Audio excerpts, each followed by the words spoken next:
Baik, kalau hacker, apakah BSSN juga mengurusi masalah hacker, Pak? Mereka nih berbahayanya mungkin ada yang beberapa iseng gitu hanya untuk keperluan pribadi, tapi beberapa mungkin juga ikut merugikan negara atau mungkin malah bisa dirangkul gitu Pak untuk keperluan negara begitu. Ya.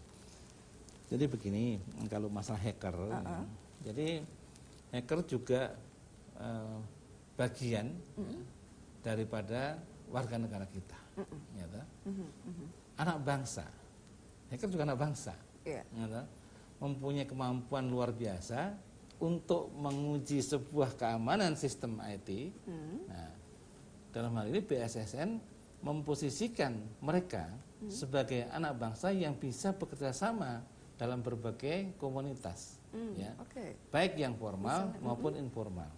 Ya, di mana biasanya mereka berkumpul dan berdiskusi. Nah, BSSN akan menjadi bapak bagi mereka. Saya menyatakan, saya bapak kalian. Ayo kita berhimpun, ayo kita bergabung, ayo kita bersama-sama menuangkan kemampuan kita untuk negeri ini, menjaga keamanan negeri ini. Ya, jika ada hacker yang nakal, wajar menurut saya. Karena kalau diingat bahwa bahkan kalau kita sentil mereka seperti dalam sebuah keluarga, melalui kesempatan ini saya menghimbau kepada adik-adik yang berasal dari berbagai daerah di Indonesia untuk sama-sama menjaga keamanan ruang cyber kita di negeri ini, menjaga agar ruang cyber kita tidak dimanfaatkan oleh siapapun yang secara ilegal, ya, melemahkan bahkan bertujuan mengganggu ruang cyber Indonesia. Silakan menghubungi kami di kantor Badan Cyber dan Sandi Negara. Kami terbuka untuk adik-adik kita semuanya. Untuk para hacker ini, jadi justru dirangkul ya Pak ya? Rangkul dong, iya, itu kan anak-anak kita yang wajib hukumnya bagi saya sebagai bapak, sebut saja kepala Badan Cyber, ya, untuk membina mereka. Ternyata adik-adik ini sangat senang. Kita undang, kita ajak bicara, kita sharing. Nah, itu sangat-sangat bermanfaat. Bahkan saya tawarkan, kalau ada yang mau bergabung dengan BSSN, mari. Silakan, tentunya kalau kalian atau adik-adik punya sertifikat, kan kita masih tetap menggunakan sertifikat untuk dasar pengangkatan para pegawai nanti. Kami terbuka, kami terbuka dengan senang hati, dan kami masih membutuhkan sangat banyak. Karena PR kita di negeri ini, negara yang sebesar ini, ya kami masih terus mengembangkan, masih membutuhkan adik-adik. Masih membutuhkan, karena mereka memiliki skill yang khusus ya, gitu ya, yang mungkin tidak dimiliki oleh orang lain. Tapi artinya kalau menarik juga artinya untuk menjadi apa namanya, di sini banyak sekali ya hacker-hacker yang ada di Indonesia, di Jakarta mungkin misalnya, dan apakah mereka memang saling mengenal satu sama lain gitu, atau karena tadi diketemukan oleh BSSN jadi akhirnya mereka memiliki komunitas sendiri gitu Pak? Ya, setahu saya itu kalau setiap kota sebut saja, ya tentunya kota-kota yang maju seperti Yogyakarta, seperti Surakarta, seperti Medan, kota besar, saya yakin pasti ada adik-adik ini, pasti ada saja yang memang menggemari, menggeluti bidang ini. Mengutak-atik itu ya? Ya pasti ada. Itu anak-anak kita paling terkenal. Nah, bahkan mungkin hanya yang saya khawatirkan tidak terkendali, tidak terarahkan, nah, sehingga arahnya jadi kurang pas. BSSN membantu untuk mengarahkan. Kalau mereka kita himpun, saya yakin akan menjadikan sebuah kekuatan yang luar biasa. Baik, kalau dilihat dengan keberadaan BSSN ini, kemudian mungkin orang juga ada yang khawatir, apa jangan-jangan saya takutnya saya disadap nih oleh apa-apa gitu, karena ada Sandi dan Cyber Negara begitu. Ada ketakutan seperti itu mungkin masyarakat, bagaimana Bapak menanggapinya? Nah, mestinya sih nggak usah perlu khawatir. Untuk apa mesti khawatir? Lembaga negara resmi, ada undang-undangnya mengatur, ada keputusan presiden, sehingga dan tersumpah. Tidak sembarangan juga. Iya, dimulai dari sebut saja dari lembaga sandi negara yang tugas pengabdian itu disumpah, dan sumpahnya seumur hidup. Jadi insan sandi itu sumpahnya bukan hanya selama menjabat, tapi seumur hidup sumpahnya, berlaku seumur hidup. Nah, terus ditingkatkan menjadi staf atau menjadi badan cyber dan sandi negara. Itu akan lebih solid lagi, akan lebih firm lagi, akan lebih kuat lagi terhadap sumpah tadi. Jadi menurut hemat saya tidak ada yang perlu dikhawatirkan. Tidak mungkin namanya kita masa memata-matai bangsa kita sendiri. Itu sudah jelas itu tidak benar. Itu image yang keliru kalau menurut saya.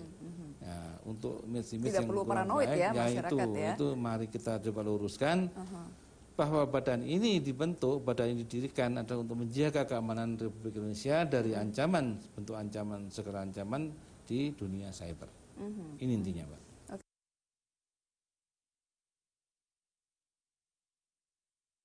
Nah, mungkin kalau sekarang juga ada istilahnya perang cyber. Kita ingat beberapa waktu yang lalu gitu ya, Indonesia Anonymous gitu, kemudian melakukan perang cyber dengan Malaysia akibat insiden bendera terbalik di SEA Games gitu, Pak. Mungkin minta tanggapan ya, bagaimana itu, Pak? Dengan adanya, ini dunia baru juga jadi ada perang cyber yang dikatakan seperti itu. Nah, sebenarnya kalau masalah bendera terbalik itu sudah penghinaan kalau menurut saya. Jadi itu menyatakan itu suatu penghinaan bagi sebuah negara. Terlepas itu sengaja tidak sengaja, nah, tapi kan sudah diselesaikan dengan cara yang baik. Nah, kalau perang cyber kan sifatnya ya kita tidak kasat mata, tapi terjadi, itulah cyber. Jadi cyber itu intinya bagaimana kita melemahkan sistem cyber pihak lawan, kita mampu meretas, kita mampu menghancurkan, kita mampu memodifikasi, itu menang kita. Tapi kalau kita gagal masuk ke ranah cyber pihak lawan, ya itu namanya kita kalah. Cara mengontrolnya perang cyber ini bagaimana? Kalau misalnya para entah itu hacker atau misalnya masyarakat gitu, masyarakat umum, karena kan berkeliaran di sosial media ini bisa diliar gitu, harus ada yang mengkontrol. Seperti apa senjatanya, seperti apa kalau bicara mengenai perang cyber ini, Pak?